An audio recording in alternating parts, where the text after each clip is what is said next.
Occasion ఏదైనా location ఎక్కడైనా తెలుగువారి వేడుక అంటే ఆలివ్ మిఠాయి ఉండాల్సిందే. మిఠాయి అంటే ఆలివ్. ఇప్పుడు ప్రస్తుతం talk of the town, talk of the Tollywood, talk of the city ఏంటంటే సాంప్రదాయని, సుబ్బిని, శుద్ధపూసని. ఆ కొడుకేం విలన్ కాదు. కరెక్టే, వాడు ఆకురౌడి. మెయిన్ విలన్ నువ్వే కదా. అనిల్ రావిపూడితో వాయిస్ ఓవర్ చేయించాలని థాట్ ఎవరు? అసలు అనిల్ అంటే మాకు అది కాదు, మా ఇద్దరి పేరు అంటున్నావు. లయ ఇది ఇద్దరిది నిజంగా అద్భుతం కాంబినేషన్. అన్న గతంలో ఇదే కదా లైలా టాటా బిర్లా మధ్యలో లైలా, మిస్ అమ్మ, అదిరిందాయ చంద్రం.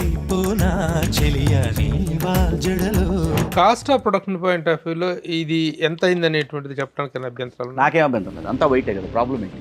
ఓకే, 3 కోట్లు. ఆ రోజున నువ్వు మాట్లాడావు అమ్మాయిల డ్రెస్సింగ్ మీద. అమ్మాయిల డ్రెస్సింగ్ మీద మాట్లాడలేదన్న. సరే, ఇంతకీ మహిళా కమిషన్ అడిగిన దానికి ఇచ్చిన సంజాషికి వాళ్ళు సాటిస్ఫై అయ్యి ఏం చెప్పారు, ఏం జరిగింది అనేటువంటిది ఇంటర్నల్గా బయటకి ఏదో వచ్చింది. కానీ అంటే అన్న మహిళా కమిషన్లో సనసోయ and the other ladies Chinmayi, ఏంటి వాళ్ళ రియాక్షన్స్ ఏంటి? నాకు అసలు సంబంధమే లేదన్న. వాళ్ళు ఎవరో కూడా నాకు తెలియనప్పుడు. What is the present stand of Shivaji as far as politics are concern? అంటే నేనేం గమనించకుండా ఉన్నాన్న. ఇది శృతి మించిన తప్పు అని అంటే మాత్రం గత 5 సంవత్సరాల కాలంలో జరిగినటువంటి వాటికి సరైనటువంటి రిప్లేస్మెంట్స్, సరైనటువంటి ఇది ఇవ్వగలుగుతున్నారా అనే విషయంలో what is your answer? 100% satisfaction ఏ ప్రభుత్వం ఏం లేదు. దేశాన్నైనా రాష్ట్రాన్నైనా నడపాల్సిన నాయకుడు గనక కరెక్ట్ దారిలో వెళ్తుంటే, ఒకవేళ ఎక్కడన్నా అక్కడక్కడ గాడి తప్పినవి ఉన్నా కూడా సెట్ చేయగల సమర్థత ఉన్న నాయకుడు. ఆ విషయంలో ఖచ్చితంగా కూటమి ప్రభుత్వం పప్పు అని అవహేళన చేసినటువంటి లోకేష్ ఈరోజు నిప్పులాగా తయారై చాలా సమర్థవంతమైనటువంటి వ్యక్తిగా నిరూపించుకుంటాడు తనని. అలాగే 2 చోట్ల పోటీ చేసి 2 చోట్ల ఓడిపోయినటువంటి వ్యక్తి 100% స్ట్రైక్ రేట్తో ఈరోజు డిప్యూటీ సీఎం అయ్యాడు Pawan Kalyan. What is your compliments? ఇదే మార్చుకోవాలి, ఇది ఒక్కటే మార్చుకోవాలి. జగన్మోహన్ రెడ్డి గారు మళ్ళీ అధికారంలోకి రావాలంటే ఇది ఒక్కటే మార్చుకోవాలి. ఏంటంటే అతను వాళ్ళని రెచ్చగొట్టి మరి వాళ్ళు నిప్పులా తయారయ్యేలా చేసింది మీరే కదా. నేను అంటున్నాను, రాజకీయం చేస్తే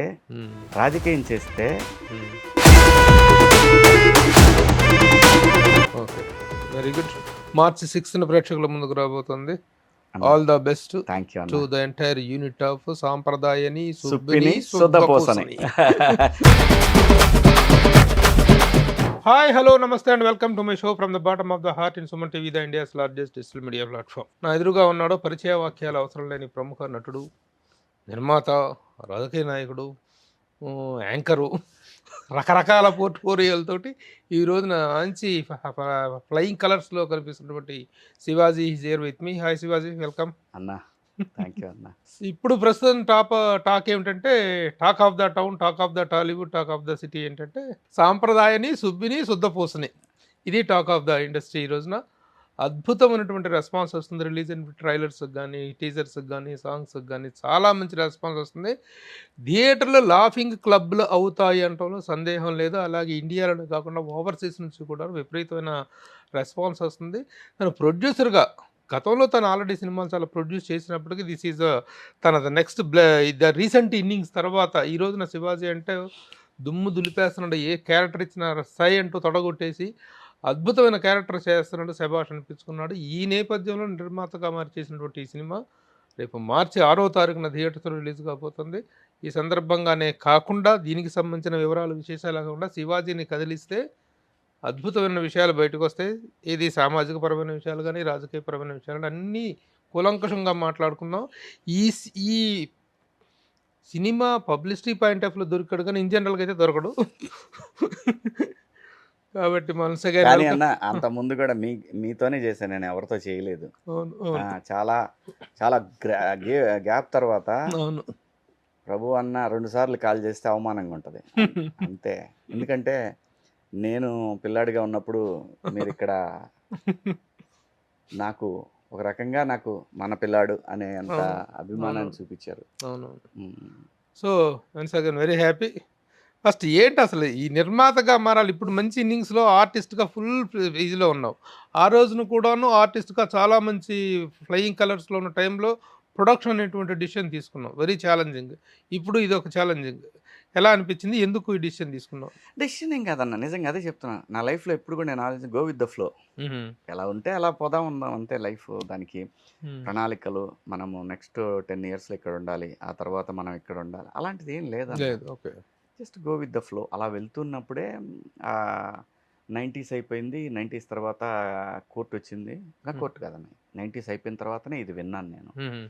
విన్న తర్వాత అంటే కోర్టు కథ కూడా ఓకే చేశాను. దాని హ్మ్. తర్వాత ఇదొకటి, దాని తర్వాత దండోరా, దాని తర్వాత కోర్టు కన్నా ముందు దండోరా విన్నాను, తర్వాత కోర్టు విన్నాను. హుహు. సో వాటి మధ్యలో ఇదొకటి వచ్చింది. ఇట్లా ఒక 7 కథలను అలా నా దగ్గరికి వచ్చిన వాటిలో మంచిగా వీటిని పిక్ చేసుకున్నాను అన్న. హుహు. ఇంకా ప్రొడక్షన్ అంటే ఆ అబ్బాయి అంటే నాకు ఆ కథని కరెక్ట్గా డీల్ చేసి తీయాల. హ్మ్. మనకు తెలుసు అది. హ్మ్. ఆ పిల్లాడు కొత్త కుర్రాడు, బాగా రాసుకున్నాడు, బ్రహ్మాండంగా రాసుకున్నాడు. హ్మ్. నేను కొంచెం డార్క్ కామెడీ జానర్ అన్న, నాకు హ్మ్. చాలా ఇష్టమైన జానర్. ఎందుకంటే హ్మ్. మీరు డార్క్ కామెడీ జానర్లో మీరు డాక్టర్ అనే సినిమా ఒకటి, హ్మ్. దాని తర్వాత కుక్కు కోకిల నచ్చింది. హ్మ్. ఇలాంటి జానర్లో ఉంది, బాగా నచ్చింది నాకు. హ్మ్. నచ్చిన తర్వాత నేను ఈటీవీ వాళ్ళకి పంపించా. హ్మ్. పంపిస్తే వాళ్ళు చేద్దామమ్మా అన్నారు. హ్మ్. డబ్బులు వాళ్ళవి, నాదేం రిస్క్ లేదు ఇందులో, హ్మ్. నా కష్టమే ఉంది దీంట్లో, ఓకే. నా కష్టమే ఉంది. హుహు. సో థియేటర్కి అనేసరికి నేనేం చేశాను, కొంచెం ఎక్కువ పెట్టాను. మన పర్సనల్ డబ్బులు కొంత రిస్క్ ఉంటుంది, అంతే తప్ప నాకు పూర్తిగా మునిగిపోయే రిస్క్ అయితే నాకేం లేదన్న. ఓకే. Calculated risk. డెఫినెట్గా అన్న, అందులో అబద్ధాలు ఆడటానికి ఏం లేదు. ప్లస్ చాలా సేఫ్ సినిమా అనేది మొదటి నుంచి మనకున్న ఆ చిన్న అనుభవంలో ఖచ్చితంగా ఈ సినిమా మంచి సినిమా అవుద్ది. ప్లస్ మా ఇద్దరి కాంబినేషను, ప్లస్ నాకు ఆ టైటిల్ ఒకటి, సాంప్రదాయాన్ని సుప్పిని శుద్ధపోసని, అలాగే నా 18 ఏళ్ల డ్రీమ్ ఆ సాంగ్, పాయ సాంగ్ నేను ఎప్పుడో లాఫ్టర్ ఛాలెంజ్ షోలో చూశాను అనమాట. మన హైదరాబాద్ ఆయన సయ్యద్ షాబుద్దీన్ సాబ్ అని, ఆయన స్టాండప్ కమెడీనా, అందులో ఈ పాయ మీద ఒక చిన్న ఇది పాడాడు అనమాట.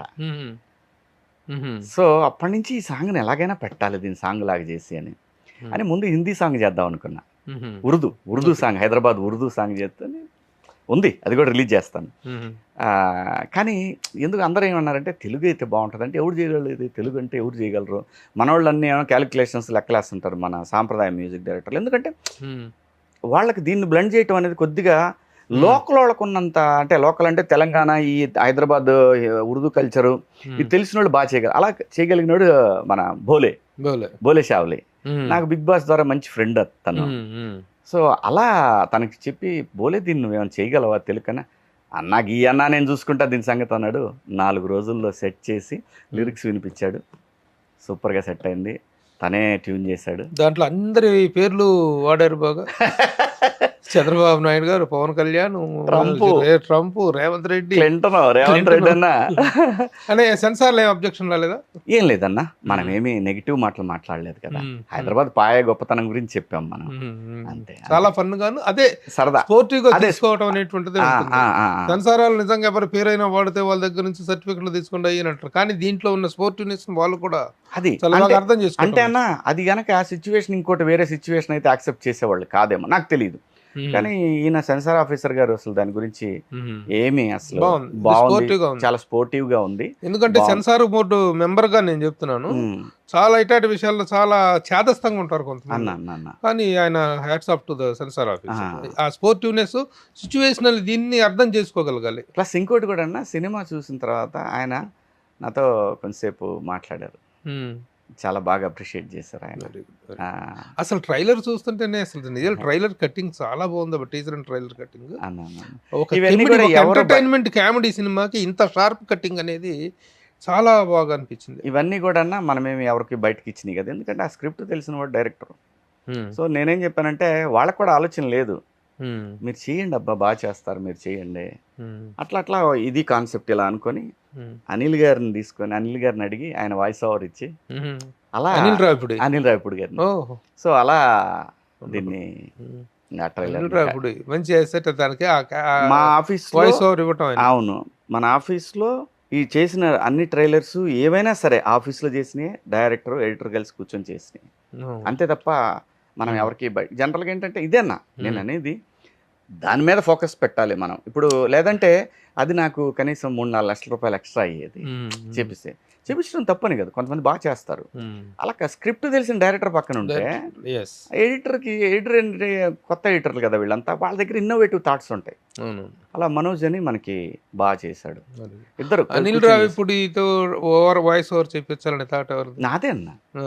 ఏమన్నా ఒకటైతే ఈ సినిమాలో ఆ పిల్లల్ని గైడ్ చేశాను నేను, ఐడియాలు అన్నీ. అంటే మంచి కథ తయారు చేసుకున్నారు, బాగా చేసుకున్నారు, నా ఎక్స్పీరియన్స్ వాళ్ళకి ఉపయోగపడింది అంతే తప్ప మనం క్రెడిట్ గా తీసుకోవడానికి ఏం లేదు. వాయిస్ ఓవర్ చెప్పాలని కానీ అనిల్ రావు ఇప్పుడు ఏమన్నా? అసలు అనిల్ అంటే నాకు బాగా దగ్గర మనిషి. అసలు ఓపెనింగ్ అప్పుడే లేకపోతే పల్లాచిలో ఉన్నాడు, సంక్రాంతికి వస్తున్నాం అనే సినిమా చేస్తున్నాడు, వెంకటేష్ బాబు సినిమా. అబ్బాయి ఇట్లా ఓపెనింగ్ పెట్టుకున్నా, అబ్బా అన్నాయి నేను లేను, నేను పల్లాచి వచ్చాను అంటే నేనే అడిగా, అబ్బాయి నాకు 2 ఈవెంట్స్కి రావాలి నువ్వేం చేసినా సరే అని అడిగా. అలాగే అన్న ఖచ్చితంగా వస్తాను, అలాగే ట్రైలర్కి వాయిస్ ఓవర్ ఒకటి చెప్పాలి అబ్బాయి అని తర్వాత అడిగితే చెప్పేస్తాను. అసలు అంటే ఒకటన్నా నేను సినిమాలో ఏం చేయలేదుగా, కానీ మొదటి నుంచి మా ఊరికి కొంచెం దగ్గర, కొంచెం మా బంధువులకి దూర బంధుత్వం, మా బంధువులకి దగ్గర బంధువు వాళ్ళు. అలా ఇప్పుడుగా చాలా సంవత్సరాల నుంచి పరిచయం అనిల్. సో అయినా కానీ నేను వాళ్ళ పేరుని పాడు చేసేంత ఎక్స్‌ప్లాయిటేషన్ అయితే చేయలేదు ఎవరినైనా సరే.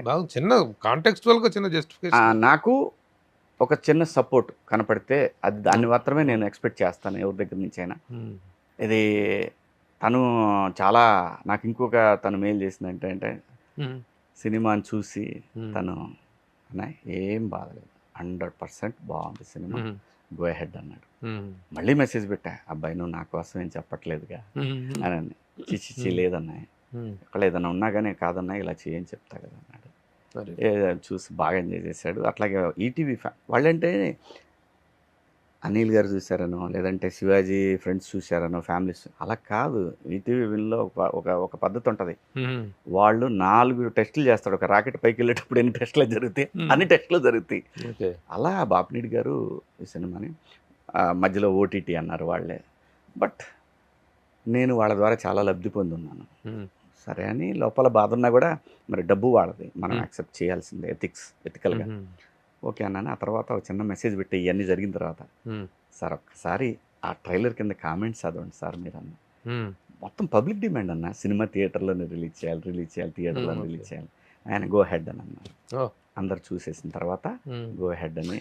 నీకు థియేటర్కల్గా వచ్చి సక్సెస్ అయితే ఓటీటీలో ఇంకా బ్రాండ్ ఇది అవుతుంది. అయితే ఏంటంటే వాళ్ళు ఓటీటీ ప్లాట్ఫామ్ కదన్నా, జనరల్గా ఏముంటుందంటే వాళ్ళ ఒరిజినల్ కంటెంట్ ఒకటి కావాలి వాళ్ళకి. మా ఇద్దరి పేరు ప్లస్ మంచి కంటెంట్ దొరికింది, ఓటీటీకి గట్టిగా స్ట్రెంథన్ అవుతుంది అనేది ఆలోచన కూడా వచ్చింది వాళ్ళకి. అందుకని అట్లా అయినా సరే సినిమాకి ఏం కావాలో అది చేసుకుంటా పోతుంది. అది కాదు, మా ఇద్దరి పేరు అంటున్నావు, లయా ఇది ఇద్దరిది నిజంగా అద్భుతం కాంబినేషన్ అన్న. గతంలో ఇదే కదా లైలా, టాటా బిర్లా మధ్యలో Laila, Missamma, Adirindayya Chandram, 3 100 days films, చాలా మంచి కాంబినేషన్. తన కంబ్యాక్ తర్వాత తనకి రాబోతున్న మొదటి హిట్ అనుకోవచ్చు. ఇక కాదండి, హీరోగా తను హీరోయిన్ గా ఫస్ట్ సినిమా మళ్ళీ ఇది కంబ్యాక్ లో. అదే మా ఇద్దరిది. అవునవును, చాలా అంటే వాడు అక్కడ బొట్టోడు ఒకడు దొరికాడు, వాడు నాకు 90s లో దొరికాడు. భలే ఆర్టిస్ట్ అన్న, రోహన్ రాయ్ భలే ఆర్టిస్ట్ అన్న, వాడు గుంటూరుడే. అట్లాగే యూట్యూబర్స్ ఒకరు ఉన్నారు కదా, శరత్ అండ్ నిషా గారు. వాళ్ళ కనుక చూస్తుంటే అసలు వదిలి పెట్టామా, ఎడిక్టెడ్ ఇంకా వెళ్ళిపోతాం. వాళ్ళు చాలా మేలు చేశారు ఈ సినిమాకి, చాలా సపోర్ట్ చేశారు. వాళ్ళు ఎలా ఇన్వాల్వ్ అయ్యారు దీంట్లో? వాళ్ళే ఇన్వాల్వ్ అవ్వాలి, నేను ఇన్వాల్వ్ అయిన వాళ్ళతోటి. వాళ్ళు నేను సబ్స్క్రైబర్ని వాళ్ళకి, బేసిక్ గా బాగా చూసేవాడిని వాళ్ళ వీడియోస్. సరే ఎలాగైనా వీళ్ళని కలవాలి అనుకున్న టైంలో ఒకరోజు సడన్ గా మనకి ఎయిర్పోర్ట్ బయట కార్లో కూర్చొని మాట్లాడుకుంటా అనుకున్నా అనమాట. అన్నాను మా వాళ్ళతో, ఎలాగైనా కలవాలి వాళ్ళని, వైజాగ్ వెళ్తున్నాం అప్పుడు ఎయిర్పోర్ట్కి, ఎలాగైనా కలవాలి వాళ్ళని, ఒకసారి వాళ్ళ అడ్రస్ ఎక్కడ ఉందో కనుక్కోవాలి అని అంటున్నాను. అలా లోపలికి ఎయిర్పోర్ట్లోకి వెళ్ళగానే వీళ్ళిద్దరు కనపడ్డారు.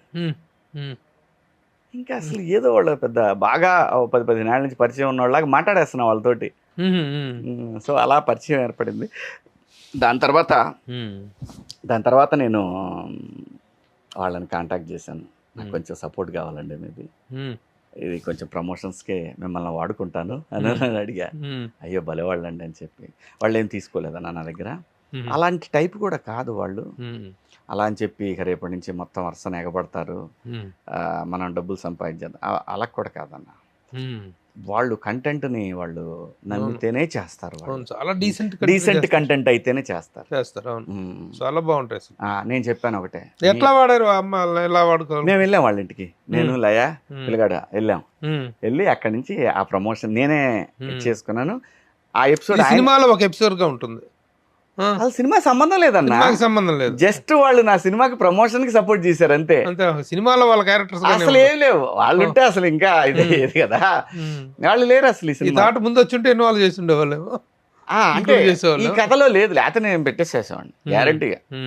కాకపోతే అన్న వాళ్ళు ఇంత చేసే మూడు మంచిదైతేనే చేసే మూడ్లో ఉన్నాడు అతను. నేను టెస్ట్ ఊరికే టెస్ట్ చేశా ఏంటి ఇంట్రెస్ట్ అంటే. వాళ్ళు కూడా చాలా వస్తుంటారు కదా, అడుగుతుంటారు కదా, హీరోగా చేస్తారా సినిమా చేస్తాం అనగానే వాళ్ళు బెండ్ అవుతారు అనుకుంటే కాదు. వాళ్ళకి ఒక ప్రాపర్ హరీ బరీ లేరు మనుషులు. ఆ డబ్బు పిచ్చ కనపడలేదు నాకు. సో చూద్దాంలేండి జనం. వాళ్ళకి పైగా బిజినెస్ ఉంది, వాళ్ళకి సాఫ్ట్వేర్ బిజినెస్ ఉంది, మా డిజిటల్ మార్కెటింగ్ ఉంది వాళ్ళకి. పెద్ద పెద్ద ఇప్పుడు సపోజ్ సుమన్ లోగో ఉంది కదా, ఈ లోగోలు తయారు చేస్తారు వాళ్ళ కంపెనీ. సుమన్ లోగో ఉంది కదా, అలాంటి వాళ్ళు తయారు చేస్తారు. So they are well off, no issues. లోగోలు ఇవి మెమోంటోలు అవి తయారు చేస్తారు కాదండి, కంపెనీ లోగోస్ తయారు చేస్తారు, దాన్ని మార్కెటింగ్ చేస్తారండి. Okay okay.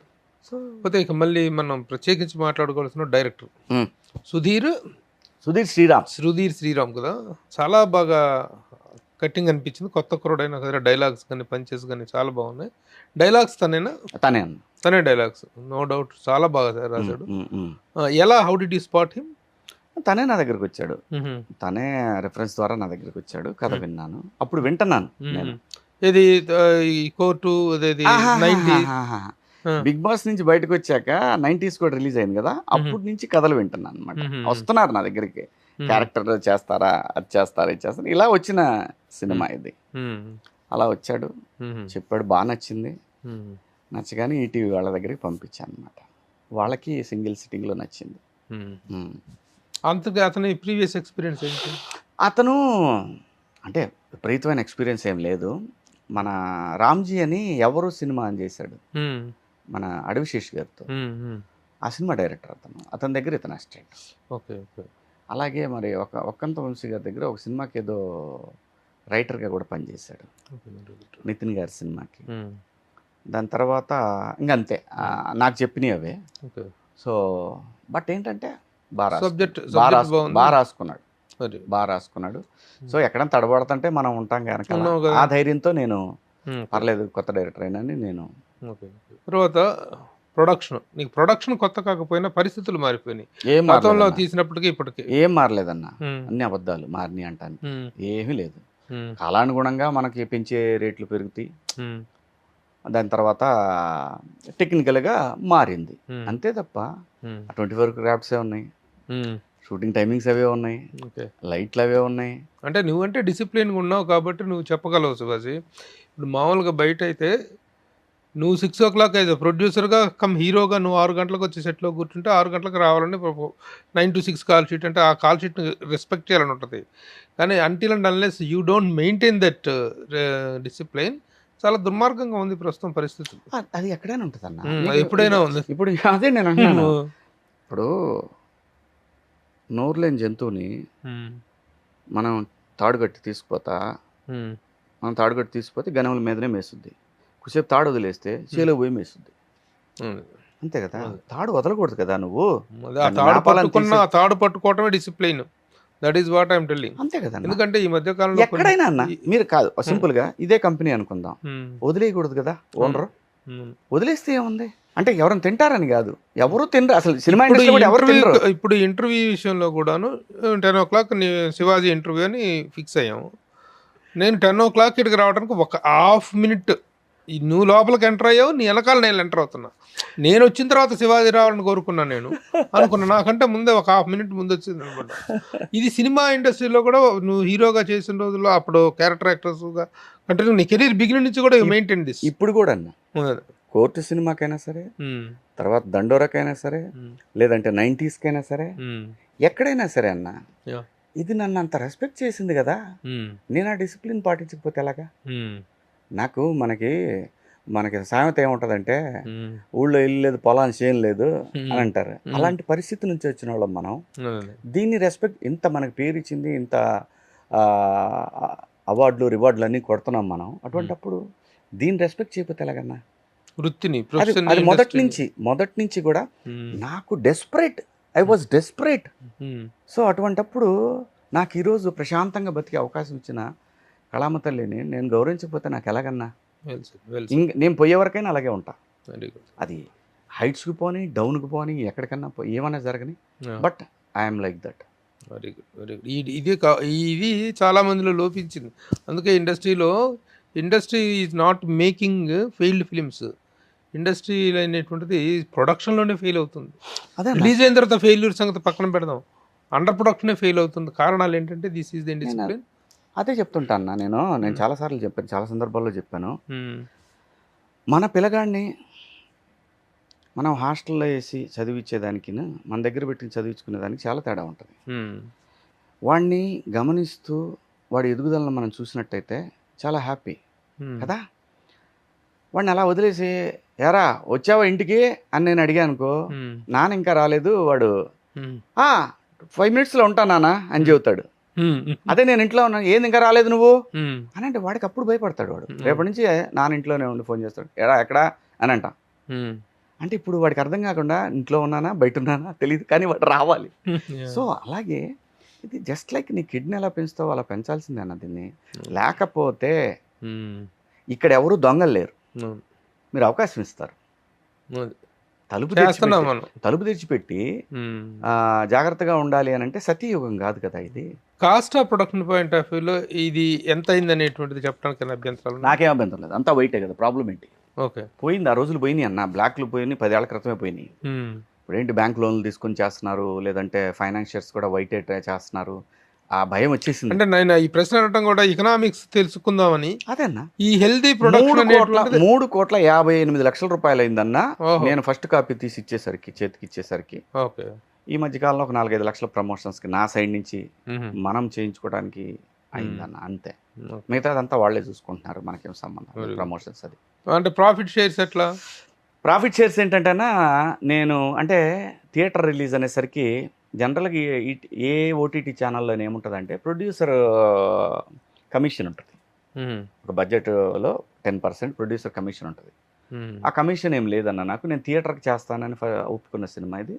థియేటర్కి చేసేటట్టయితే మరి ఆ కమిషన్ ఉండదు నీకు, నో ప్రాబ్లం, ఫైన్. అలానే మొదలుపెట్టాం. దాని తర్వాత నేను అబ్బాయి చెప్పిన ఆర్టిస్టులు అయితే నాకు డబ్బులు మిగులుతాయి, న్యాయంగా చెప్పాలంటే. దాంట్లో వాళ్ళు ఇచ్చిన బడ్జెట్లో 5-10 లక్షలు అయినా మిగులుతాయి. ఎందుకంటే లైఫ్లో ఒకటే ఏమన్నా, నాది కాంది నాకు వద్దు, బై డిఫాల్ట్ వద్దు. కానీ నేనేం చేశానంటే కొంచెం ఈ ఉన్న సినిమాని ఎన్హాన్స్ చేయడానికి ఆర్టిస్టులు కావాలి నాకు. అందుకని ఆర్టిస్టులను గట్టిగా పెట్టాను. అక్కడ కొంచెం పెరిగింది.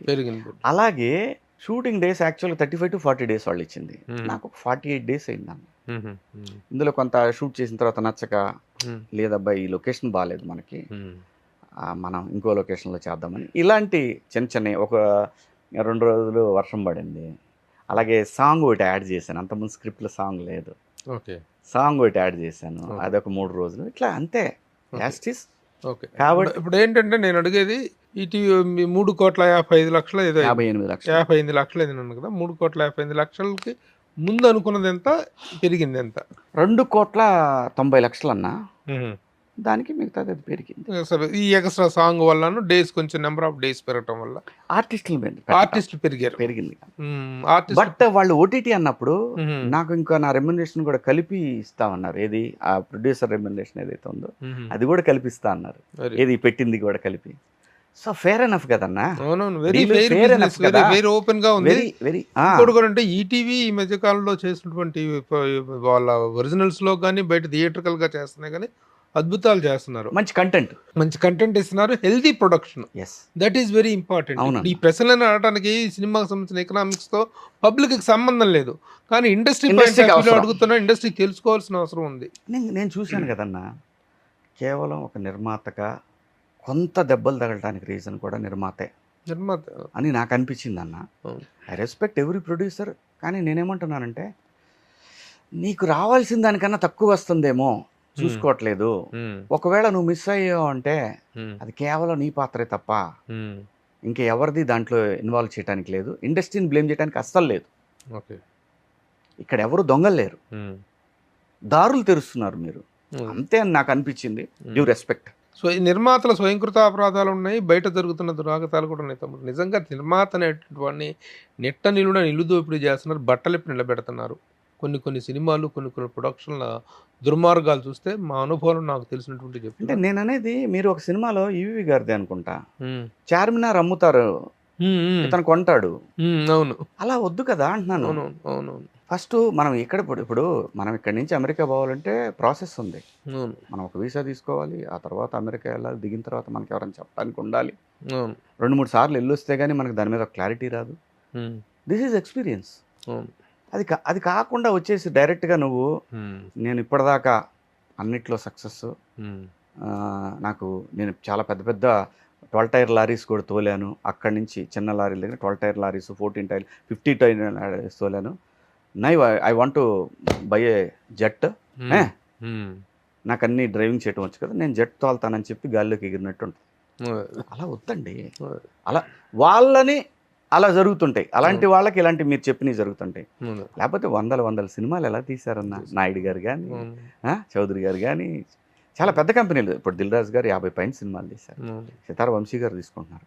నేను అనేది వాళ్ళు వాళ్ళ బాధ్యతని సక్రమంగా నిర్వర్తించారేమో అని నాకు అనిపించింది. అన్ని సినిమాలు తీశారంటే నాయుడు గారు లాస్ట్ మూమెంట్స్లో కూడా నేను చేశాను ఓ సినిమా. అప్పుడు కూడా ఆయన 7 o'clock కాల్ షీట్ 7 o'clock ఉంటాడు ప్రొడ్యూసర్ ఆయన. ప్లస్ ఇంకోటి ఆయన సెట్లో సర్దుతున్నాడు. వాళ్ళు ఉంటారు ఎప్పటికీ, వాళ్ళు ఎప్పటికీ ఉంటారు. అయిపోతే ఇది అయిపోతే next March 6th is the release date అన్న. ఎలా చేసావు, బిజినెస్ ఎలా జరిగింది? ఓవర్సీస్ థియేటర్కి వచ్చావు? అంతా ఓన్ రిలీజే అన్న, అంతా ఓన్ రిలీజే. అది మన వీళ్ళు చేస్తున్నారు, వంశీ నందిపాటి గారు, బన్నీవాస్ గారు, టీవీ వర్క్స్. ఓకే, బన్నీవాస్ వాళ్ళు రిలీజ్ చేస్తున్నారు, వాళ్ళు డిస్ట్రిబ్యూషన్ వాళ్ళు భలే స్మెల్ చేస్తున్నారు. మంచి మంచి సినిమాలు ఎక్కడ ఉన్నా అంటే ఏముంటుంది మీకు తెలియదే ఉంది. ఇప్పుడు సరే నాకు మీతో బిజినెస్ కరెక్ట్ గా ఉందనుకోండి, నేను మిమ్మల్ని మీరు నన్ను ఫాలో అవుతారు, నేను మిమ్మల్ని ఫాలో అవుతాను. అంతే, విన్ విన్ సిచ్యువేషన్. బాగుంది. వాళ్ళ గోయింగ్ కూడా చాలా బాగుంది. అంతే అన్న. ఓవర్సీస్ వచ్చేసి మనకి అథర్వ భద్రకాళి అని వాళ్ళు ఈ మధ్య చాలా సినిమాలు చేస్తున్నారు. మొత్తం వరల్డ్ వైడ్ వాళ్ళే రిలీజ్. అది కూడా డిస్ట్రిబ్యూషన్ అన్న, దానికి ఏమి అమ్మటము అట్లాంటి ఏం లేదు. కర్ణాటక కూడా డిస్ట్రిబ్యూషనే చేస్తున్నారు. ఈ సినిమాకి నిజం చెప్పాలంటే చాలామంది డిస్ట్రిబ్యూటర్స్ చాలా ఎంకరేజింగ్ ఉందన్న. అంటే ఈటీవీ వాళ్ళు పూర్తిగా అమ్మరు సినిమాని. అలాగే తమిళనాడుకి అడిగారు, చెన్నై, కొంచెం మన తెలుగు ప్రాంతాల్లో వేయటానికి, అది కూడా అయిపోద్ది అన్న. బాగుంది, ఏ మాటకి ఆ మాట. సినిమాకి మార్కెట్లో కనపడుతుంది. ఓకే, March 6th రిలీజ్ కాబోతుంది. All the best. Thank you అన్న. ఇప్పుడు ఈ ఇన్నింగ్స్లో మరొక ప్రత్యేకమైన పాయింట్, గతంలో కానీ ఇప్పుడు కానీ ఈ ప్రొడక్షన్ చేసేసావు, యాక్టింగ్లో మంచి చేసావు, ఇక ఈ టేస్ట్ని బట్టి చూస్తుంటే డైరెక్షన్ కూడా త్వరలో ఉండొచ్చు అనే. చేయనన్న, నాకు రాదన్న. నేను సలహా ఇవ్వగలనే కానీ ఇది ఇలా ఉంటే బాగుంటుందమ్మా అని అనుభవంతో నేను కథ రాయలేను. కానీ రాసిన కథను నేను కరెక్ట్గా జడ్జ్ చేయగలను, దాన్ని ఇంప్రూవైజ్ చేయగలను కావాలంటే. నాకున్న స్కిల్ అంతవరకే. నేను చేయగలను, చేయలేను కాదు, బట్ ఆ స్ట్రెస్ నాకు వద్దు. అది టూ మచ్ స్ట్రెస్. రాసుకునేవాడికి, అదే పని చేసేవాడికి అది ఈజీయే, అది పెద్ద కష్టమైన పని ఏం కాదు. అది కష్టమైన అనుభవం ఉన్నాడికి. నాకు ఇన్ని సినిమాలు 100 సినిమాల ఎక్స్పీరియన్స్ ఉన్నా కూడా, బట్ నేనేంటంటే ఇంప్రూవైజేషన్ చెప్పగలను కానీ చేయాలనుకుంటే నాకేముందన్న, నాకేం పెద్ద పెద్ద పెద్ద పని నా దగ్గర. రీమేక్లో 2 రీమేక్లు కొనిపెట్టా ఎప్పటి నుంచో. నాకు ఆ పని లేదు. అదేలే. చేసేది మాత్రం ఏదన్నా ఉంటే దీన్ని ఇక్కడ ఇది ఇలాంటిది ఒకటి తీసుకుంటే బాగుంటుందమ్మా ఎయిట్ కట్లు అలా చెప్పగలమే తప్ప మన ఎక్స్పీరియన్స్ తోటి అది మన పని కాదు. Okay, very good. మార్చి 6న ప్రేక్షకుల ముందుకు రాబోతుంది. All the best thank you to the entire unit of సాంప్రదాయని సుబ్బిని Suddhapoosani #SSS. బాగుంది. ఓకే, నెక్స్ట్ శివాజీ తోటి ఈ చాప్టర్ ఫినిష్ చేద్దాం. Next chapter Shivaji means a sensation in social and political aspects also. అన్నా సామాజిక విషయాల్లోనూ రాజకీయ పరంగా కూడాను శివాజీ తను ఒక ప్రత్యేకమైన మార్క్ క్రియేట్ చేసుకున్నాడు. అన్నా ఈ మధ్య కాలంలో చాలా పాపులర్ అయిపోయావు. అంటే పాపులారిటీ కొత్త ఏమి కాకపోయినప్పటికీ ఆ పాపులారిటీకి మరికొంత యాడెడ్ స్ట్రెంగ్త్ చేరింది ఒకానొక విషయంలో, నువ్వు మాట్లాడినటువంటి విషయంలో. అన్నా ఈ పెల్మెల్ తర్వాత నీకు వచ్చిన ఫీడ్బ్యాక్ ఏంటి? ఆ రోజున నువ్వు మాట్లాడావు అమ్మాయిల డ్రెస్సింగ్ మీద. అమ్మాయిల డ్రెస్సింగ్ మీద మాట్లాడలేదన్న. మన హీరోయిన్లు బయటకు వెళ్ళినప్పుడు హీరోయిన్ల డ్రెస్సింగ్ సొసైటీని మొత్తాన్ని ఇన్వాల్వ్ చేయటం వేరు. మన పిల్లల్లాగా అనుకొని ఒక మాట చెప్పాను. ఆ సందర్భంలో పదమేం బూత్ కాదు, కానీ ఆ సిచ్యువేషన్ అది వాడకూడదు, which is wrong. I realise I said sorry అంతే. ఇంకా నేను చెప్పిన తర్వాత కూడా అది చాలా ఫ్లైర్ అప్ అయినట్టుంది. ఇంకా నేను మాట్లాడనని చెప్పాను. నేను ఉమెన్ కమిషన్కి వెళ్ళాను, అక్కడ జరిగిందంతా చెప్పాను. చాలా మంది మన పరిశ్రమలో ఉన్న మహిళలు కొంతమంది, అలాగే కొంతమంది జర్నలిస్టులు మహిళలు వాళ్ళు చాలా మంది కంప్లైంట్ చేశారని నాకు తెలిసింది. అంటే నా నిజాయితీకి ఇంకోటి ఏంటంటే ఒక 40-50 మంది ఆ కంప్లైంట్లో ఉన్నారు. కంప్లైంట్ ఇచ్చిన వాళ్ళలో, కంప్లైంట్ చెప్తున్న వాళ్ళలో ఎవరు పేపర్ మీద ఇవ్వలేరు. మళ్ళీ వాళ్ళల్లో నుంచే ఒక ఇద్దరు, ఏంటి బాస్ ఇంత కసి ఉంది నీ మీద, ఇంత గ్రడ్జ్ ఉంది అంటే, నేననేది ఎక్కడైనా ప్రపంచంలో ఈ మనిషి ఇంటెన్షన్ బ్యాడ్ ఉందా, వీడు కావాలని ఓవర్ యాక్షన్ చేస్తున్నాడా, క్లారిటీగా తెలిసిపోద్ది అక్కడ. ఏదైనా ఈవెన్ కోర్టులో కూడా దాని మీదనే మాట్లాడతారు. తన ఇంటెన్షన్ అనేది చాలా క్రూషియల్ రోల్ ప్లే చేస్తుంది. నా ఇంటెన్షన్లో బ్యాడ్ లేదు. నేను ఒక సంఘటన చూసి ఫీల్ అయ్యి అభిమానంతో మాట్లాడాను అంతే తప్ప నాకేం వస్తుంది అన్న. కాన్స్టిట్యూషన్లోకి అగెనిస్ట్గా మనం ఎలా వెళ్ళగలం? తిండి బట్ట అనేది వాళ్ళ పర్సనల్ చాయిస్. మన ఇంట్లోనే ఒక 4-5 ఆడాళ్ళు ఉంటారు, అమ్మ కావచ్చు, నాయనమ్మ కావచ్చు, పెన్నమ్మ, పెద్దమ్మ, మేనత్త, మేనమామల పిల్లలు, ఆడపిల్లలు ఇంటి నిండా ఉంటారు. జనరల్గా 99% జనాభాలో ఎవడ కూడా ఈ దేశంలో మన భారతీయ సంస్కృతిలో ఆడవాళ్ళకి పెద్దపేటే ఉంటుంది. ఎక్కడ వాళ్ళని తొక్కేసి అణచివేసే అంత ధోరణి అనేది ఎక్కడ కనపడదన్న, కనపడదు. ప్రతి చోట కూడా వాళ్ళకి గౌరవార్థం, వాళ్ళకేదో వేరే అని కదా, వాళ్ళ గౌరవార్థం ప్రతి చోట మన వాళ్ళు చూపిస్తుంటారు. అది థియేటర్ దగ్గర సపరేట్ స్త్రీలకని రాసి ఉండేది మనకి, బస్సుల్లో వెళ్తే వాళ్ళకి రిజర్వేషన్ ఉంటుంది. కొన్ని ప్రత్యేకమైన లేడీస్ బస్సులు ఉంటాయి, ప్రత్యేకమైన కంపార్ట్మెంట్లు ట్రైన్స్లో ఉంటాయి. ఈరోజు లేడీస్కి టికెట్ లేదు బస్సుల్లో. జనరల్ అదేనా నేను చెప్పాను. ఈ దేశం అంతా గౌరవం ఇచ్చే సంస్కృతి మనదే. ఆకతాయిలు అక్కడ ఉంటారు, ఎక్కడైనా ఉంటారు. ఆడవాళ్లలోనూ మంచి చెడ్డవాళ్ళు ఉంటారు, మగాళ్లలోనూ చెడ్డవాళ్ళు ఉంటారు. వీళ్ళిద్దరూ కలిసి ఆడవాళ్ళంతా దుర్మార్గులను ఆడనుకొని మగాళ్ళంతా దుర్మార్గులను వీళ్ళు అనుకుంటే ఇది ఎప్పటికీ తగిన రావణ కాష్ట. దీన్ని కాల్చడానికి ఎందుకు ఇలా అనిపిస్తుంది అనేది వాళ్ళు వ్యక్తిగతంగా ఆలోచించుకోవాల్సిందే తప్ప సమాజాన్ని దానికి రుద్దొద్దు. సమాజం ఈ దేశంలో మాతృమూర్తికి ఇచ్చేటటువంటి గౌరవం అది అజరామరం, ఎప్పటికీ ఉంటుంది. ఈ డిఎన్ఏలోనే ఉంది అది. ఎన్ని వెస్ట్రన్ కల్చర్లు వచ్చి మనల్ని డిస్టర్బ్ చేసినా ఈ సంస్కృతికి బ్రహ్మరథం పడుతూనే ఉంటుంది ఈ జాతి. ఈ భారతదేశంలో ఉన్న ప్రజలు, మగవాళ్ళు కానీ ఆడవాళ్ళు కానీ, మహిళకి పెద్దపీట వేయటం అనేది మన డిఎన్ఏలోనే, మన బ్లడ్లోనే ఉన్నది. రామారావు గారు ఆడపడుచులకి సమాన హక్కు అన్నాడు ఆస్తిలో. ఎక్కడ న్యాయం జరిగితే ఎవరు ఊరుకుంటాము? మన కళ్ళ ముందు ఆడపిల్ల కన్నా అలా జరగమను ఊరుకుంటామా మనం? మన ఇంట్లో వాళ్ళ మీద జరగచ్చు రేపు పొద్దున. ఏ ఆడపిల్లని ఆడపిల్లే కదా.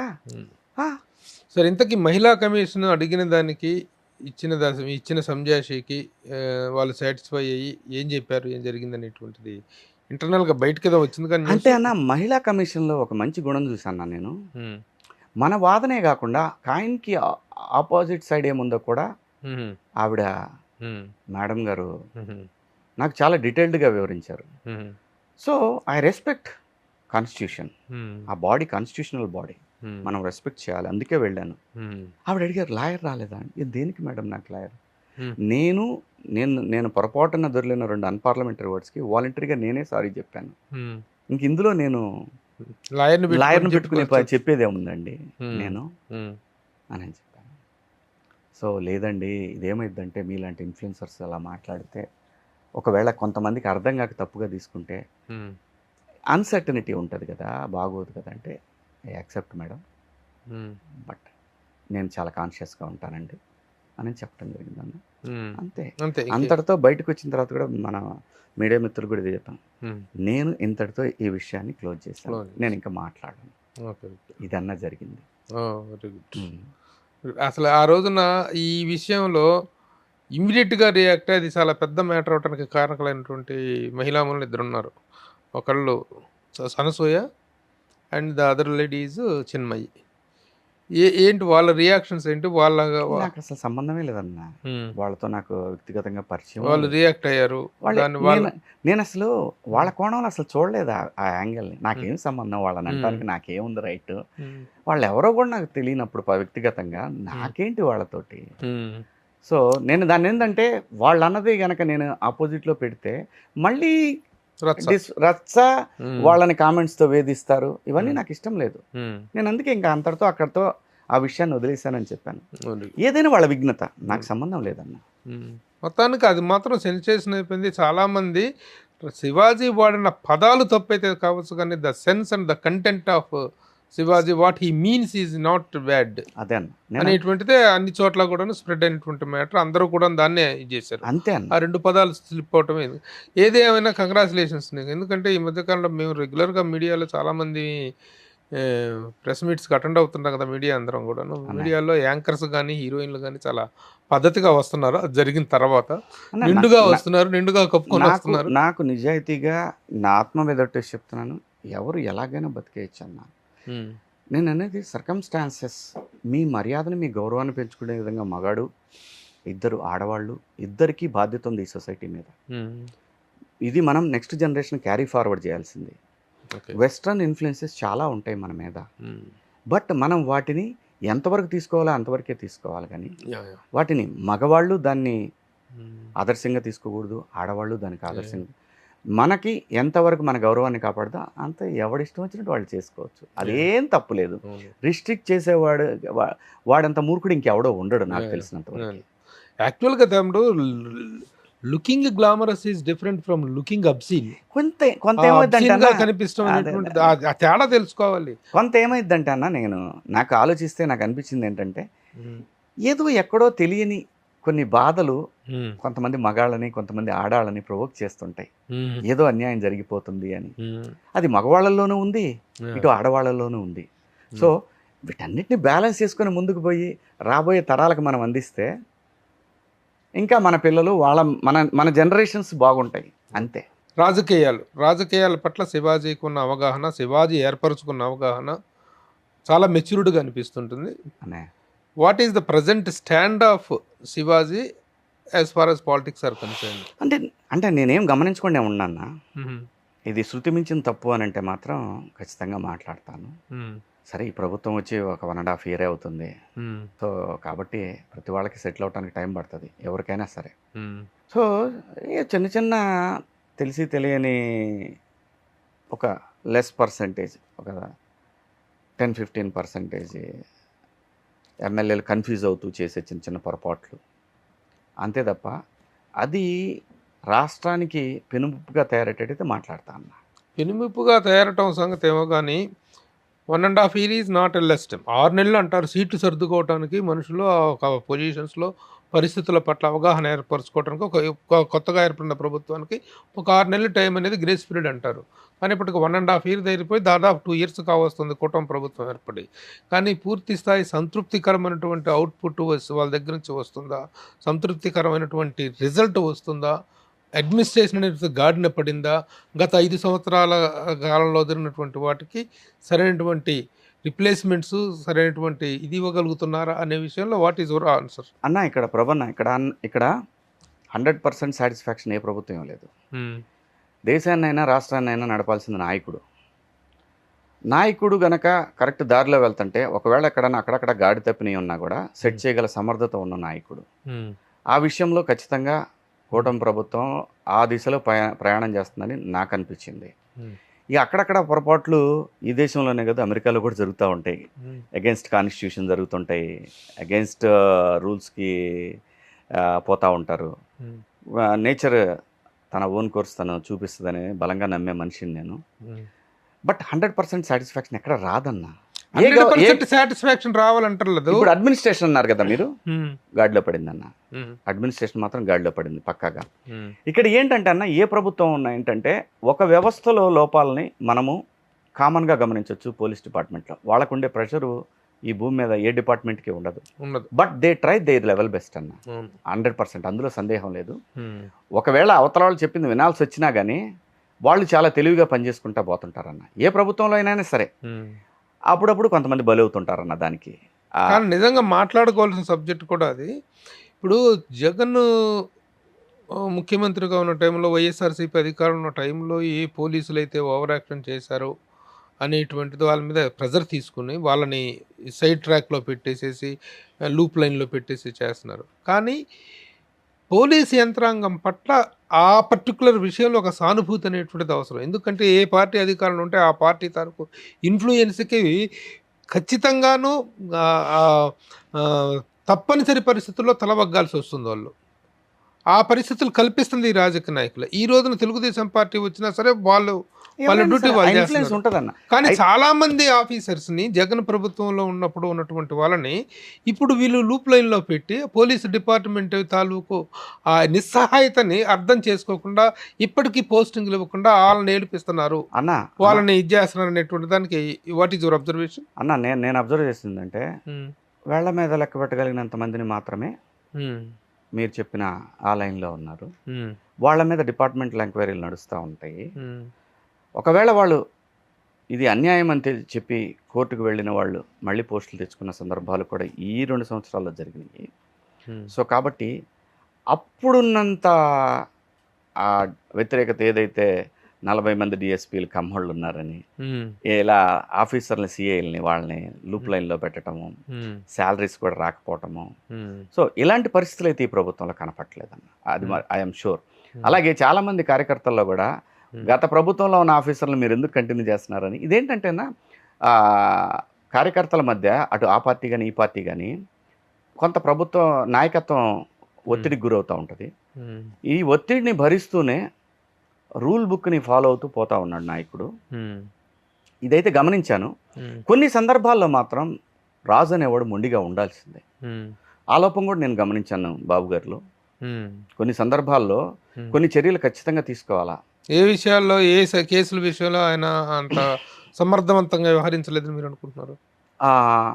కొన్ని ఘటనలు చూస్తే అన్న, ఆయన అసాసినేషన్లో అప్పట్లో వచ్చిన పేర్ల విషయంలో కానివ్వండి, ఆయన తిరుపతి అలిపిరి ఘటనలో కానివ్వండి, అలాగే కొన్ని సందర్భాల్లో రైళ్లు తగలబెట్టేటప్పుడు కానివ్వండి, కొన్ని సందర్భాల్లో ఎలిగేషన్స్ వేసిన ఈ సారూప్యత ఒక 4-5 అది కంటిన్యూగా వెళ్తూ ఉంది. బట్ అటువంటి విషయాల్లో చాలామంది కార్యకర్తలకి అట్లాంటి ఇది ఉంది. కానీ నాయకుడు కూడా కొంచెం ఏంటంటే ఆ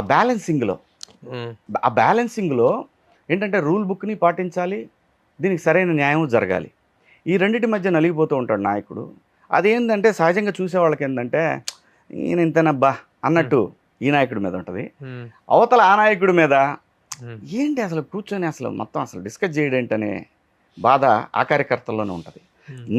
నేను గమనించేదంటే వీటన్నిటినీ మించి అతీతంగా ఉండాల్సింది ఏంటంటే అసలు గ్రామీణ ప్రాంతం ఎలా ఉంది? గ్రామీణ ప్రాంతాల్లో ఉంటున్నారు అసలు. అత్యంత విలువైనటువంటి అగ్రికల్చర్ని రేపు పొద్దున ఏదైతే మన ఈ ఏఐ వచ్చిన తర్వాత ఈ సర్వీసెస్ రంగం కుదేలైతే ఈ దేశాన్ని కాపాడే ఏకైక రంగం అగ్రికల్చర్. ఎక్కడా కూడా మొదటి నుంచి అంటే నాకు ఊహ తెలిసిన దగ్గర నుంచి, నేను కాలేజీ నుంచి బయటకు వచ్చిన దగ్గర నుంచి, అంటే గడిచిన 25 ఏళ్లలో ఈ 25 ఏళ్లలో నేను గమనించింది ఏంటంటే డిపార్ట్మెంట్లో చాలా డిపార్ట్మెంట్లు, అది అగ్రికల్చర్ డిపార్ట్మెంట్ కానీ, ఇరిగేషన్ డిపార్ట్మెంట్ కానీ, హెల్త్ డిపార్ట్మెంట్లో కానీ, అలాగే ఫుడ్ సెక్యూరిటీ ఏదైతే ఫుడ్ ఇన్స్పెక్టర్ ఉంటుందో ఈ డిపార్ట్మెంట్స్ కానీ నేను ఎప్పుడు చూడలేదన్న వీళ్ళని ప్రజలతో కోఆర్డినేట్ అవుతూ సమాజంలో మేము ఉన్నాము అని చెప్పేదాన్ని మాత్రం నాకు కనపడలేదు. ఏ గవర్నమెంట్లోనూ కనపడలేదు, విచ్ ఈస్ రెడిక్యులస్. ఇవి కావాలి.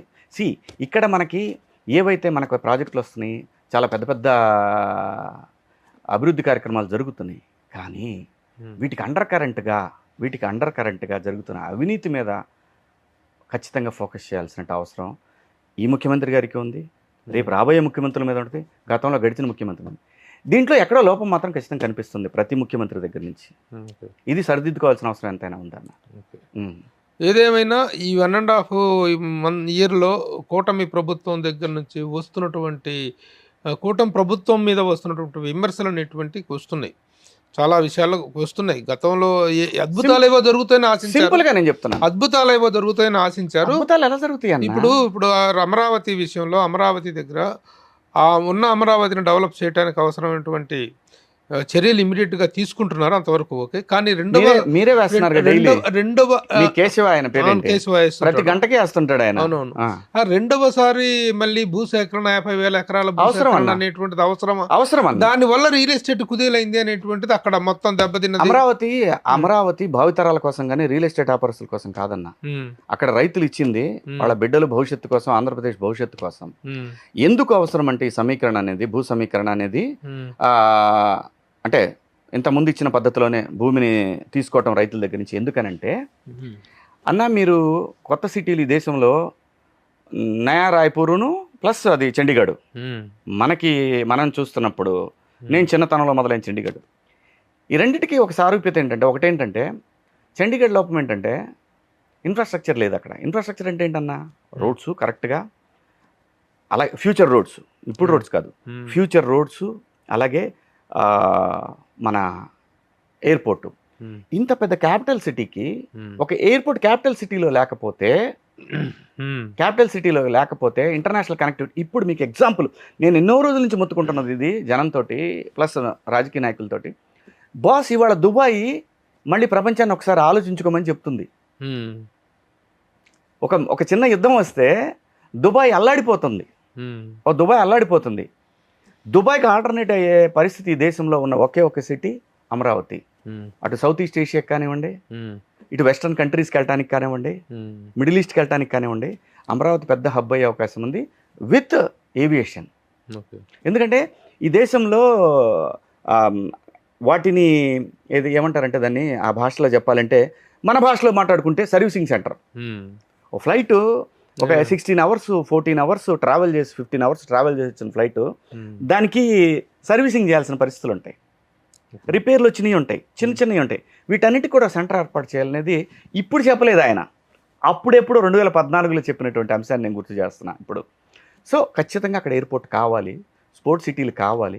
ఇవన్నీ లేకపోతే నీకు ఇవాళ మీరు వేరే ప్లాట్ఫామ్ వేసింది, భారతదేశంలో వెళ్తున్న రాష్ట్రాలు ఏమిటి అనేసినప్పుడు ఆంధ్రప్రదేశ్ కూడా దానికి ఒక పొజిషన్ ఏర్పాటు చేసుకుంది. దాంట్లో ఆ పొజిషన్ ఏర్పాటు చేసుకున్నప్పుడు అక్కడ ఇన్ఫ్రాస్ట్రక్చర్ కంప్లీట్గా లేకపోతే, చేసిన దానికి ఇంత చేసి బిల్డింగ్లు కట్టేసి ఇవన్నీ చేసి మళ్ళీ హైదరాబాద్ నుంచో ఎవరో రావాలి, బెంగళూరు నుంచి రావాలి, మళ్ళీ వాడు ఇక్కడికి దాకా వచ్చి, ఇవన్నీ కుదరదు.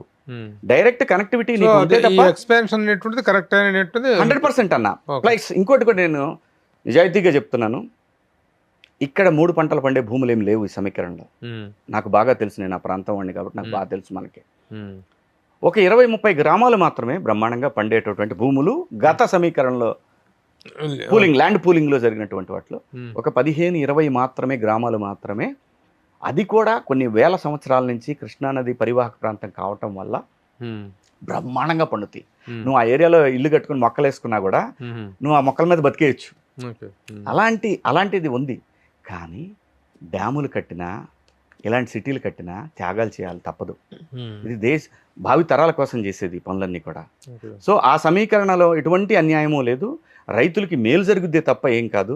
రియల్ ఎస్టేట్ ఎలా దేశానికి అభివృద్ధి అవుద్దన్నా? కాదు, ఎప్పటికీ కాదు. ఇన్ఫ్లేషన్ అది కారణం. అది ఒక అపార్ట్మెంట్ కానీ ఎస్ఎఫ్టీ 15,000 అంటానికి హైదరాబాద్ నగరంలో 15,000-20,000 అంటన్నా దుర్మార్గం కాకపోతే. ఆంధ్రప్రదేశ్ పోతే అక్కడేమన్నా 7,000, 8,000, 10,000, అక్కడ పోతే 15,000. What the hell? భూమి లేకనా అందరికి కోపాలు వస్తాయి. ఒక విల్లా 25 కోట్లు 30 కోట్లు ఏంటన్నా? ఏంటిది? ఇప్పుడు ఇవాళ ఇంత డబ్బు పెట్టి తీసుకుని బ్యాంక్ లోన్లు తీసుకొని జీవితకాలం దానికి ఇచ్చేయాలా? ఇది చివరికి ఓల్డ్ అయిపోద్ది. ఓన్లీ గ్రౌండ్కే వాల్యూ ఉంటుంది. ఇదంతా నేను అనేది ఎప్పుడైనా సరే ఫ్యూచర్ని ఆలోచించి చేసేటట్టయితే ఇన్ఫ్లేషన్ పెరగకూడదు. పెరగకపోతే 40-50 ఏళ్ల తర్వాత, ఒక 20-30 ఏళ్ల తర్వాత తరాలు బాగుపడతాయి. మనందరం సంపాదించేది దేనికి? బిడ్డల కోసమే కదా. అదే చేస్తున్నారు అదే చెయ్యాలి అక్కడ. ఖచ్చితంగా మీరు చూడండి, సెంట్రల్ గవర్నమెంట్ ఫండ్స్ అన్నింటినీ జాగ్రత్తగా బ్రహ్మాండంగా వాడుకుంటుంది ఈ కూటమి ప్రభుత్వం. ఆ ఫండ్స్ని మీరు కనెక్టివిటీ, రైల్ కనెక్టివిటీ కనపడుతుంది, ఎయిర్పోర్ట్ కనెక్టివిటీ కనపడుతుంది. మీకు చుట్టుపక్కల మొత్తం కూడా ఒక 10 నేషనల్ హైవేస్ వచ్చేసినాయి లైన్లు. జగన్ గారి గవర్నమెంట్ కూడా ఆ హైవే లైన్ వచ్చింది. ఏది ఇటు మార్చారు దాన్ని, ఇటు ఉన్నదాన్ని కర్నూలు మీదుగా ఉన్నదాన్ని ఆయన ఏం చేశారంటే ఇటు మార్చారు, వాళ్ళ ఊరి మీదుగా, కడప మీదుగా. బట్ వాట్ ఎవర్, ఎటు మార్చినా కానీ, ఎటు మార్చినా పర్వాలా. మొత్తానికైతే మనకు ఒక హైవే లైన్ పడింది కదా బెంగళూరు నుంచి విజయవాడకి బ్రహ్మాండంగా. నిజంగా ఇప్పుడు ఇది మొత్తం డెవలప్మెంట్లోకి వస్తుంది. ఈ స్ట్రెచ్ 550 కిలోమీటర్లు స్ట్రెచ్ ఇప్పుడు వేసే కొత్త దీంట్లో. సో కాబట్టి అన్న ఏ ప్రభుత్వంలో అయినా మంచి జరుగుతుంది. ప్రతి ప్రభుత్వంలో కూడా ఎంతో కొంత మంచి జరుగుతుంది. ఈ కూటమి ప్రభుత్వంలో బీజేపీ పాత్ర గురించి ఏం చెప్తావు? డెఫినెట్గా అన్న, బీజేపీ విన్ విన్ సిచ్యువేషన్ అంతే. ఒక మాటలో చెప్పాలంటే విన్ విన్ సిచ్యువేషన్. మీరు నాకు చేయాల్సిందే, మేము మీకు చేస్తాం, ఇంతే. కాదు, ఎవరు గెలిస్తే వాడైనా అవార్డు అన్నట్టుగా తప్ప గతంలో జగన్ ప్రభుత్వం మీద కానీ ఇది వచ్చినటువంటి అభియోగాల మీద కానీ బీజేపీ సెంటర్లో ఉన్నటువంటి బీజేపీ ఎలాంటిది చేయలేదు, చర్యలు తీసుకోలేదు. ఇప్పటికి కూడాను జగన్ అక్రమాస్తుల కేసుల విషయంలో కానీ, జగన్కి సంబంధించినటువంటి కేసుల విషయంలో, ఏ విషయంలో కూడాను సెంట్రల్ పూనుకుంటే చేయగలదు, సెంట్రల్ అనేటువంటిదే కాపాడుతుంది, ప్రొటెక్టింగ్ ఈ దేశంలో అనేటువంటిది ఉంటుంది అన్న. నిజంగా చెప్తున్నాను, ఈ దేశంలో ప్రక్షాళన చేయాల్సిన డిపార్ట్మెంట్లు 3 ఏవైతే ఉన్నాయో మనకి 4 పిల్లర్స్ని 100% ప్రక్షాళన చేయాల్సిన విషయం మాత్రం పక్కాగా ఉంది. అవినీతి అనేది చాలా రూటెడ్గా వెళ్ళిపోయింది. ఇది ప్రక్షాళన చేయకపోతే ఈ తరాన్ని, ఈ దేశాన్ని కాపాడటం ఎవరి వల్ల కాదు, జరగాల్సిందే. ఒకవేళ నిజంగా ఆయన మంచోడైతే బయటకు వచ్చేస్తాడు కదా హ్యాపీగా. ఈయనన్నా వాలంటరీగా అడగాలి, వాళ్ళన్నా చేయాలి. అలాగే ఈయన మీదకి ఉన్న వాటినైనా వాలంటరీగా వీళ్ళన్నా అడగాలి, వాళ్ళన్నా చేయాలి. మనము రాజకీయం అనేది అడ్మినిస్ట్రేషన్కి, రాజ్యాంగానికి అతీతమైంది కాదు. ఇది అది ప్రూవ్ చేయగలిగితే ఈ దేశం 3 ట్రిలియన్ ఎకానమీ అవటం చాలా దగ్గరలోనే ఉంటుంది. ఈ 4 వ్యవస్థల్ని ఏవైతే ఈ రాజ్యాంగానికి, దేశానికి 4 పిల్లర్స్ అని చెప్తున్నారో ఇవి అవినీతిమయం అయిపోయి ఉన్నమాట అందరికీ తెలిసిన సత్యమే. ఏంటి అందరం మాత్రం సాయంత్రం పూట మనం ఇలాగే కూర్చొని డిబేట్లో మంచితనం గురించి అద్భుతంగా మాట్లాడేసుకోవటం, అది తప్పు ఇది తప్పు ఇవన్నీ మనం మాట్లాడేసుకుంటాం. ఇది ఏంటంటే ప్రస్తుతం నడుస్తుంది గుడ్డి కంటే మెలనయం అని వెళ్ళిపోవటమే. సరే, ఆంధ్రప్రదేశ్ సంబంధించిన రాజకీయంగా 2 వ్యక్తులు ఎక్స్పెక్టేషన్లను మించిపోయినటువంటి పర్ఫార్మెన్స్లు ఇచ్చేసి రిజల్ట్ చేసినటువంటి వ్యక్తులు 2 కనిపిస్తున్నారు. పప్పు అని అవహేళన చేసినటువంటి లోకేష్ ఈరోజు నిప్పులాగా తయారై చాలా సమర్థవంతమైనటువంటి వ్యక్తిగా నిరూపించుకుంటాడు తనని. అలాగే 2 చోట్ల పోటీ చేసి 2 చోట్ల ఓడిపోయినటువంటి వ్యక్తి 100% స్ట్రైక్ రేట్తో ఈరోజు డిప్యూటీ సీఎం అయ్యాడు Pawan Kalyan. What is your compliments? ఇప్పుడు పవన్ కళ్యాణ్ అంటే ఒక యాక్టర్గా కూడా ఒక మీ ఫ్యామిలీకి సంబంధించిన వ్యక్తినే అనుకోవాలి కదా, is a co actor. How do you వీళ్ళిద్దరిని ఎలా కాంప్లిమెంట్ చేస్తారు? ఇప్పుడు ప్రాబ్లం ఏంటంటే ఇప్పుడు ఈ ఇంటర్వ్యూలో నేను ఎక్కువగా ఇంటర్వ్యూ చూడటం కన్నా కింద కామెంట్స్ చూడాల్సి వస్తాయి. ఎందుకు ఇదే మార్చుకోవాలి, ఇది ఒక్కటే మార్చుకోవాలి. జగన్మోహన్ రెడ్డి గారు మళ్ళీ అధికారంలోకి రావాలంటే ఇది ఒక్కటే మార్చుకోవాలి. ఏంటంటే ఫస్ట్ అసలు నా పార్టీలో ఎందుకు ఇంత దారుణమైన ఓటమి వచ్చింది అనేది ఒకసారి కూర్చొని చింతన్ బైఠక్ ఒకసారి ఏం జరిగింది. సపోజ్ తిరుపతి దాని మీద వచ్చింది, కూర్చొని తాత్కాలికంగా ఆ వ్యక్తిని మెంబర్షిప్ని తాత్కాలికంగా ఫ్రీ చేయి, కూర్చో, ప్రజలకు ఎందుకు ఇంత వ్యతిరేకత కలిగింది నా మీద ఆలోచించు. అది లేకుండా ఏ సోషల్ మీడియాలో తగులుకొని ఏఐని వాడుకొని ఇష్టం వచ్చినట్టు పోతా ఉంటే నేనంటే అతను భయం క్రియేట్ చేశాడు. ఆయన ఎలా చేశాడని పరిధిలో దానికి అన్నిటికన్నా కూడా ఒక భయమైన వాతావరణం నెలకొంది. అతని మీద ఉన్న తక్షణం ఆయన మీద ఉన్నటువంటి ఆ అంశాన్ని రూపుమార్చుకోవాలంటే ఈ పర్రాలు లప్పారప్పాలు ఇవి కాదు. వాళ్ళు వచ్చిన భయం ఏముండదు, మా స్వేచ్ఛని వాళ్ళు లాగేసుకోరు అనే ధైర్యాన్ని ఇవ్వాలి ప్రజలకి. ఇలాంటి వాటిలో ఆయన అవగాహన తెచ్చుకుంటే చాలా మంచిది. ఇప్పుడు నా మీద ఎక్కువ మంది బ్యాడ్ కామెంట్స్ పెట్టరు, కానీ ఖచ్చితంగా తెలిసిపోతుంటాయి, కొన్ని కామెంట్స్ వస్తుంటాయి. ఇవి ఖచ్చితంగా వాళ్ళ దగ్గర నుంచి వచ్చాయి. ఎందుకు అంటున్నాను, ఎందుకు? నేను అందరినీ ప్రశ్నిస్తాను, నాకేం ప్రాబ్లం లేదు. పవన్ కళ్యాణ్ గారిని మీరు ఎన్ని అన్నాలో అన్నీ అనేశారు, ఏమైంది? ప్రజలు బ్రహ్మరథం పట్టారు, 100% రిజల్ట్ ఇచ్చారు. ఇందులో మీ పాత్ర వల్లే ఎక్కువైనా ఆ రిజల్ట్ రావడానికి కారణం. రెండోది మా లోకేష్ గారిని పప్పు అన్నారు. ప్రపంచమేమో పప్పు కాదు అతను నిప్పు అని చెప్తుంది. ఇప్పుడు దీన్ని ఎవరు దీన్ని ఎలా ఏం చేయాలి? దాన్ని అంతగా ప్రొజెక్ట్ చేసి అతను వాళ్ళ రెచ్చగొట్టి మరి వాళ్ళు నిప్పులా తయారయ్యేలా చేసింది మీరే కదా. నేను అంటున్నాను, రాజకీయం చేస్తే ప్రజలు మన వెనకాల నిలబడాలి. రాజకీయం చేస్తే ప్రజలు మనం చూసి భయపడకూడదు. ప్రస్తుతం వైసీపీ గవర్నమెంట్లో వాళ్ళు ఏం చేశారు, అది ఆయనకున్న కేసులు ఇవన్నీ పక్కన పెడితే భయపడుతున్నారు. ఈ భయం నెక్స్ట్ ఎలక్షన్ మీద ఉంటుంది, ఖచ్చితంగా ఉంటుంది. ఈ భయం ఇప్పటికి పోద్దనుకో, అది పోగొట్టే పని చేసుకుంటే మాత్రం మళ్ళీ వాళ్ళు ఫైట్ చేసుకుని మళ్ళీ తిరిగి అధికారంలోకి రావాలి. కానీ ఇప్పటికీ కూడా అధికారంలో ఉన్నప్పటికంటే కూడా ఎక్కువగానే రియాక్ట్ అవుతున్నారు కదా. అదే కదా చెప్పింది ఇందాక పదం. ఆ భాష, రాజకీయ నాయకుడు మొండివాడు కాదు, అదే వచ్చింది సావు. ఇక్కడ మొండితనం చూపిస్తే సెట్ అవుతారు ఎవరైనా సరే, మొండితనం చూపించడు. అందుకే వద్దులే, మనకి ఎందుకులేని వదిలేసాం. మనం కూడా మనకి ఎందుకు శుభ్రంగా సినిమాలు చేసుకుని, మనకి భగవంతుడు ఇచ్చిన స్కిల్ నటించరాను అని చెప్పాడు, దాంతో పోదాం. కానీ ఈ సోల్కి ఏంటంటే బాధ, మనం ఇంత పేరు వచ్చింది, మనం ఎట్టకి వెళ్ళిపోతాం. రామారావు గారు వెళ్ళిపోయారు, దాని తర్వాత చాలామంది వెళ్ళిపోయారు, మనం కూడా వెళ్ళిపోతాం, మన తర్వాత ఇంకా చాలామంది వెళ్ళిపోతారు. ఇవన్నీ జరుగుతాయి. At the end of the day ఎందుకు బినామీలు పరం చేయడం, ఎందుకు? డబ్బు ఎంత సంపాదించినా ఏ రాజకీయ నాయకుడైనా బినామీల పేరు మీద పెట్టాల్సింది. కోట్లు, ఇన్ని 100,000 కోట్లు సంపాదించిన ప్రజల కోసం చేయండి బా, నిలబడిపోతారు. మీ కొన్ని తరాలు చెప్పుకుంటాయి. ఎన్టీ రామారావు గారిని ఎలా చెప్పుకుంటారు? ఆయన్ని కూడా ఇంకొక 10 ఏళ్ల తర్వాత మర్చిపోతారు. ఆయన్ని కూడా మనకే మతిమరుపు వచ్చింది, ఆ టైంకి ఆయన్ని కూడా అసలు మర్చిపోతారు. కాబట్టి నా బాధ అంతా ఇదే. అందుకే నేను ఇది మాట్లాడే, మీరు సబ్జెక్ట్ తీస్తే నేను చాలా దూరం వెళ్తాను. అందుకే నేను కంట్రోల్ చేసుకొని ఇంతకీ రాజకీయంగా ఏదైనా ఒక స్థానంలో చూడొచ్చా శివాజీని? గో విత్ ద ఫ్లో అన్న, గో విత్ ద ఫ్లో కాదు, నాకు అసలు తెలియదు. కాదు, ఇప్పుడు గత 10 సంవత్సరాలుగా 15 సంవత్సరాలుగా చేస్తున్నటువంటి పోరాటంలో శివాజీ చాలా అవుట్రేటెడ్గా, చాలా ధైర్యంగా, ఎన్నెన్నో దారుణమైనటువంటి సిచ్యువేషన్స్ ఫేస్ చేస్తూ తెలుగుదేశం పార్టీకి సపోర్టర్గా, మంచిగా సపోర్టర్ అనేటువంటిది వేరే విషయం, విమర్శించారు.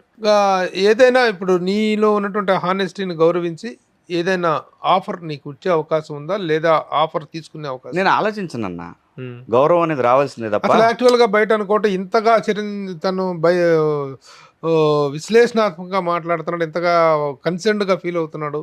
కాబట్టి శివాజీని పిలిచి మాట్లాడదామని ఒకసారి ఎవరైనా తెలుగుదేశం వాళ్ళు కానీ, కూటమి వాళ్ళు కానీ, మన జనసేన వాళ్ళు కానీ అనుకున్నారా? వాళ్ళ వైపు నుంచి నీకు వచ్చిన ఆఫర్ కానీ, నీ వైపు నుంచి వాళ్ళకి వెళ్ళిన రెండూ లేవన్నా. కానీ నాకు ఆలోచన పెద్దగా లేదన్నా. నేను ఎప్పుడైనా ఏం కోరుకుంటాను, గౌరవం రావాల్సిందే తప్ప గౌరవాన్ని అడగకూడదు అన్న. ఇప్పుడు గౌరవాన్ని అడిగి తీసుకోకూడదు, గౌరవం రావాలా.